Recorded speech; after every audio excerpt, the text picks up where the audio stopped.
Lynn Renault, née le 2 juillet 1928 à Pont-de-Nieppe, dans le département de Nieppe, est l'une des plus grandes icônes culturelles françaises, une artiste aux multiples talents dont la carrière s'étend sur plus de 7 décennies.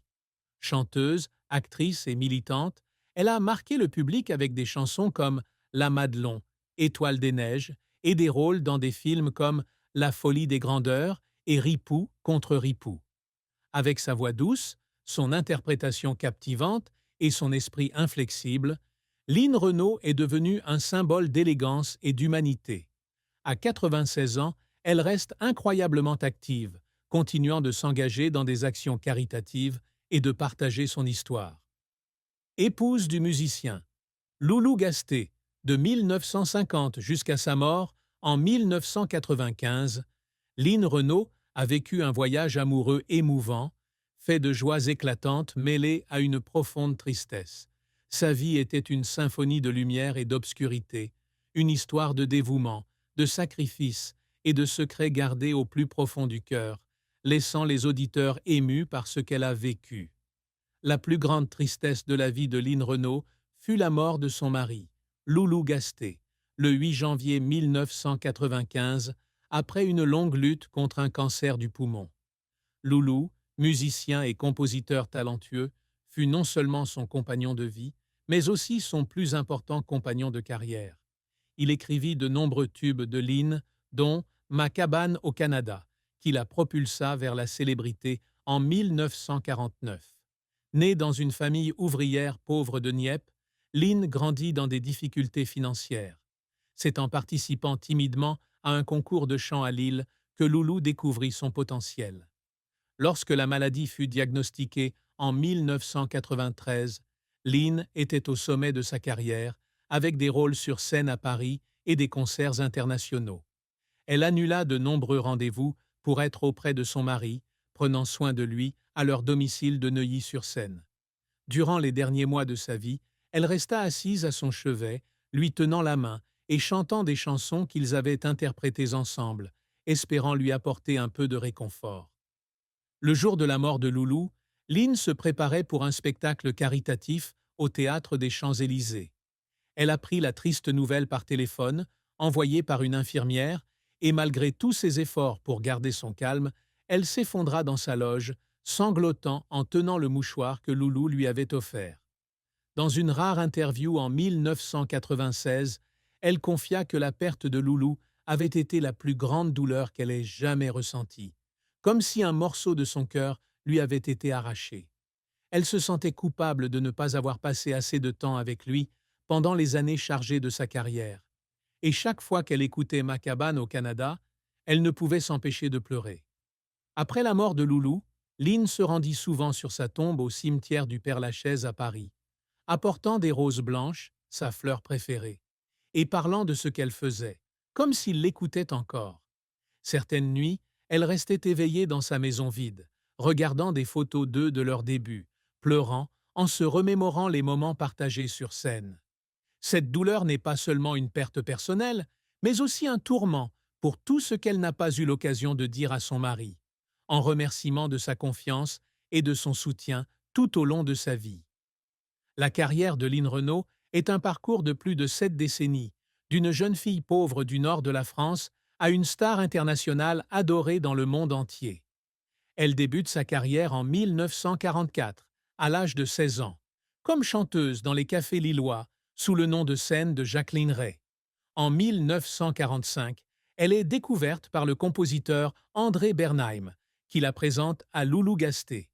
Loulou change non seulement son nom de scène pour Lynn Renault, mais compose également Ma cabane au Canada, la chanson qui la propulse au rang de star en 1949, année où elle remporte le Grand Prix du disque. Cette chanson, à la mélodie joyeuse et aux paroles simples, conquiert le public français et est traduite dans de nombreuses langues, devenant un tube international. Dans les années 1950, Lynn devient l'une des chanteuses les plus appréciées de France, se produisant dans des salles prestigieuses telles que le Moulin Rouge et les Folies Bergères, où elle captive le public avec sa voix douce et son style de performance séduisant. Dans les années 1960, Lynn élargit sa carrière au cinéma, débutant par un rôle dans La Madelon, 1955, un film de guerre émouvant inspiré de sa célèbre chanson. Elle continue à jouer dans des films comme La folie des grandeurs, 771, avec Louis de Funès et Yves Montand, et Ripou contre Ripou, 990, où elle démontre sa polyvalence, de la comédie au drame. Son rôle dans La folie des grandeurs, une comédie classique, est apprécié du public pour sa grâce et son énergie explosive. Elle brille également au théâtre, notamment dans Les Palmes de Monsieur Schutz, 1997, qui lui vaut le Molière de la meilleure actrice. Par ailleurs, Lynn anime des émissions de télévision comme Télé Dimanche dans les années 1960 et nous est l'invitée de nombreux talk-shows, d'Apostrophe de Bernard Pivot à Vivement Dimanche de Michel Drucker. Lynn s'essaie également à l'international, notamment aux États-Unis. Dans les années 1950, elle se produit à Las Vegas, devenant l'une des rares artistes françaises invitées au Ed Sullivan Show. Elle collabore également avec des stars hollywoodiennes comme Dean Martin et Frank Sinatra, s'imposant par son style musical typiquement français. En 1960, elle ouvre un casino à Las Vegas, le Lynn Renault Show, où elle se produit régulièrement pendant 3 ans. Sa carrière internationale lui apporte non seulement la célébrité, mais contribue également à promouvoir la culture française dans le monde entier, ce dont elle est toujours fière. Cependant, la carrière de Lynn Renault ne fut pas toujours de tout repos. L'un de ses plus grands échecs fut l'album Les Amours mortes, 1965, censé faire suite à ses précédents succès, mais qui ne réussit pas à séduire le public en raison de son style mélancolique pour l'époque.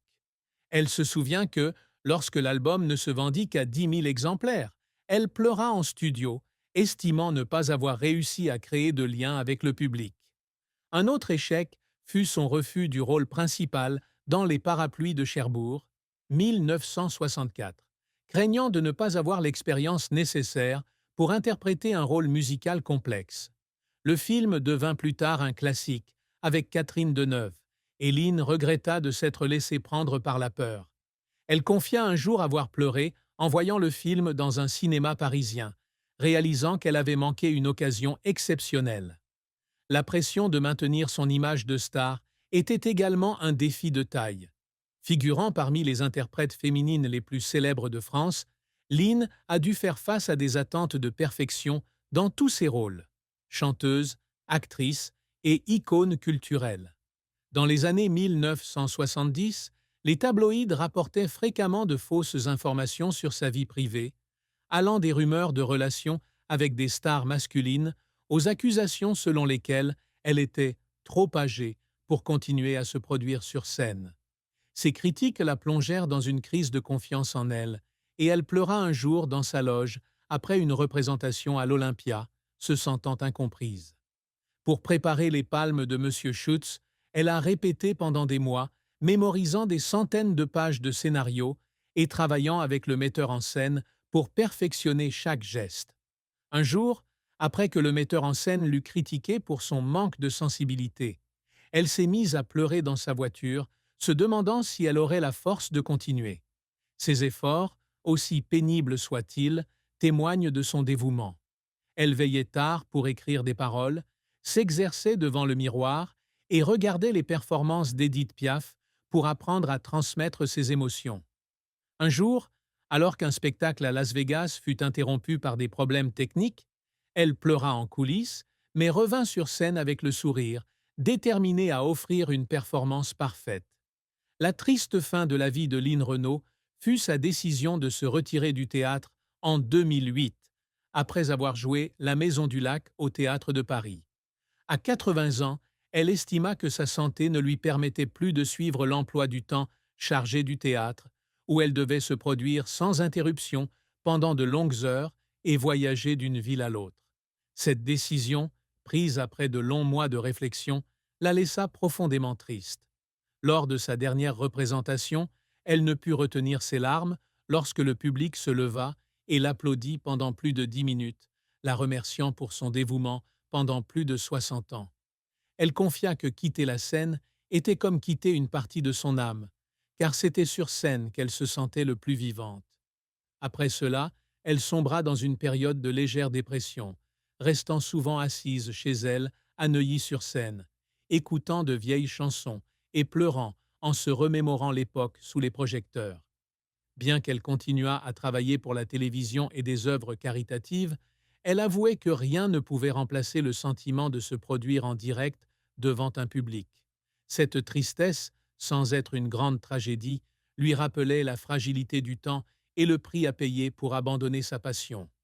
L'amour et le mariage de Line Renaud avec Loulou Gasté sont l'une des plus belles histoires de sa vie, non sans épreuves et chagrins.